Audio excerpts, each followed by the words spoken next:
And it's 17 days to the official kickoff of the 2022 FIFA World Cup in Qatar. Welcome to our daily countdown. My name remains Oluwafemi Ashaolu. It's been awesome all through we started our countdown. Thank you for staying with us, our fans all around the world. Today on the show, of course, as well as we usually do, we start in Ghana, then take a trip to Senegal because one player has been banned from the 2020 FIFA World Cup. Of course, we'll be telling you why. But let's get started. Kayode Ogundare joins us via video. Kayode, welcome to the show. Thank you, Femi. It's always a pleasure. I'm happy to be here. And Arsenal flexing their muscle in the Premier League. Of course, James Agberibi, the #1 fan in Nigeria, joins us. James, you are donning a Real Madrid t-shirt anyway. You're welcome to the Daily Countdown. Thank you, Femi. Always a pleasure. Okay, let's get started in Ghana. Kayode, a former, of course, Black Stars International, talking about Laria Kingston, is saying that the 2020 FIFA World Cup for the Black Stars should be about revenge against Portugal and Uruguay. I don't know why it is about revenge for a lot of Ghanaians. I do not know, because we've seen a lot of particularly former Black Star players coming out to say that this particular one, it has to be about revenge. Of course, you remember the Asamoah Gyan drama that he really wanted to go to the World Cup in order to do the needful against or to redeem himself against Uruguay. But Kayode, does it have to be about revenge or just having a plan and going to the World Cup to do well? For me, I think Kingston is just he's just trying to be dramatic.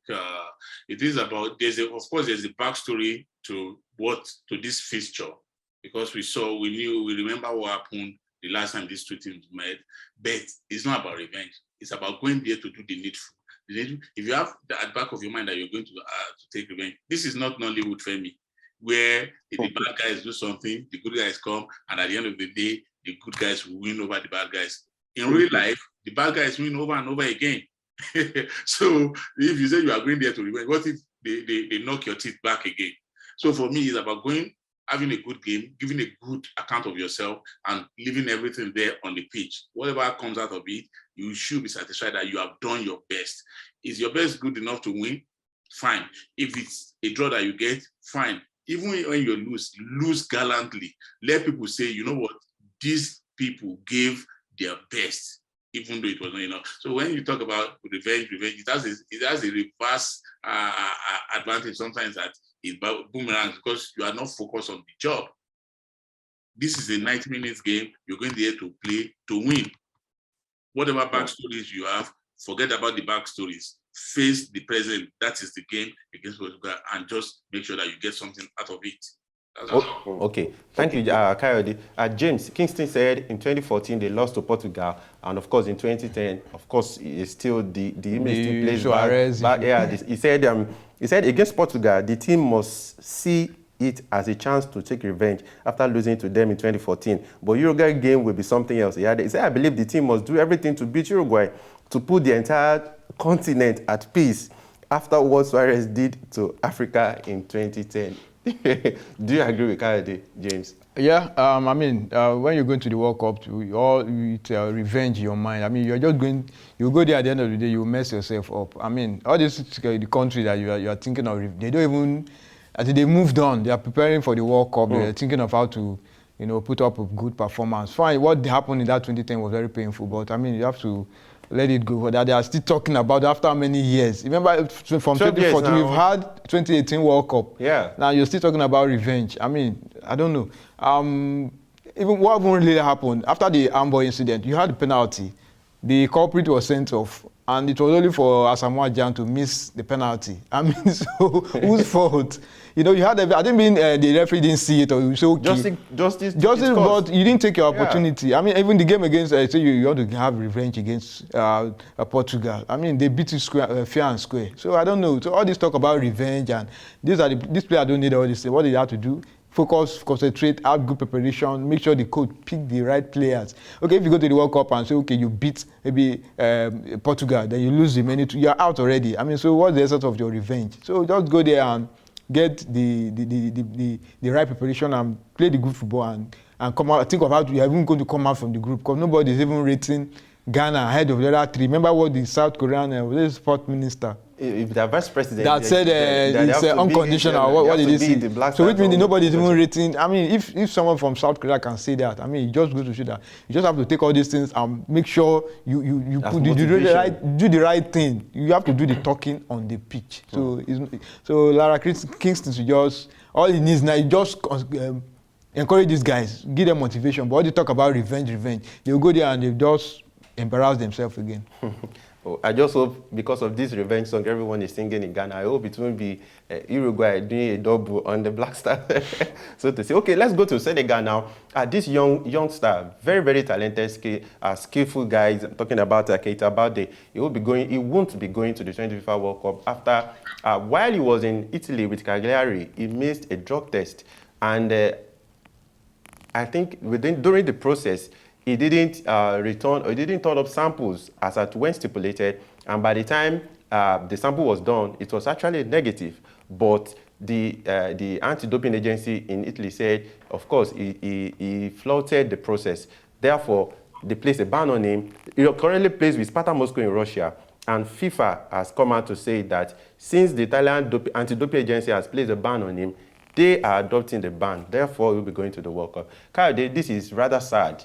And I don't know why Africans, we get involved, we get embroiled, we get entangled in some of these issues like this. These players should know better because they didn't just start playing football yesterday. Femi, I take exception to that. It's not an African thing. It's a footballer's irresponsibility. The same thing happened to Rio Ferdinand when he was at Man U in 2003, and that was why he missed the 2004 Euros. He missed a drug test. The same thing happened to this guy. So it is a footballer's problem, not an African thing. In this case, I do not agree with you. And it is an irresponsibility. Femi, we have a program to record. You know you are supposed to be in the studio at 2 o'clock. If you are not there, then you have flouted the terms of our engagement. What do we tell our viewers? That because Femi is not around, we are not going to shoot this program. No, the show must go on. So if you know that you are being paid this X amount of money to be a footballer, and part of the terms of your engagement is you submit yourself for doping tests at intervals when required, you do not have any reason, even if you're on deathbed, Femi, you have to carry yourself and your death and your bed and go do that doping test. So there is no excuse for this. It is not a conspiracy against Africa. It has happened before. It happened to Rio Ferdinand, like I said. It happened to Adrian Motu when he was at Chelsea, don't forget. So this is not an African thing. It's not a conspiracy. It is an irresponsibility which is going to pay for by missing the World Cup. Probably he will get to learn, and others will also learn like him. James, I know that this Keita Balde has history of indiscipline. I don't know if you followed him. Played with Inter Milan, played with a couple of other clubs in Europe. He currently plays with Sparta Moscow in Russia.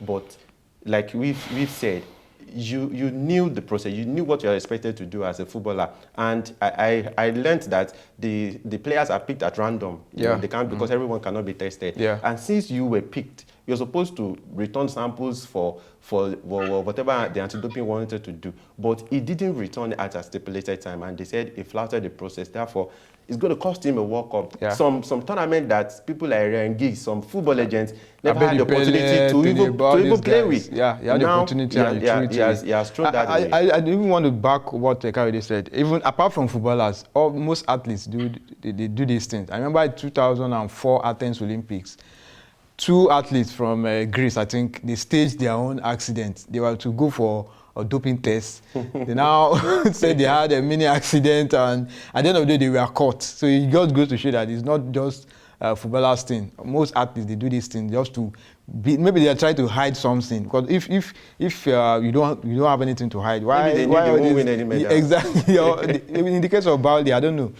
This is somebody who has been a professional footballer for many years. I mean, he should have known all these things.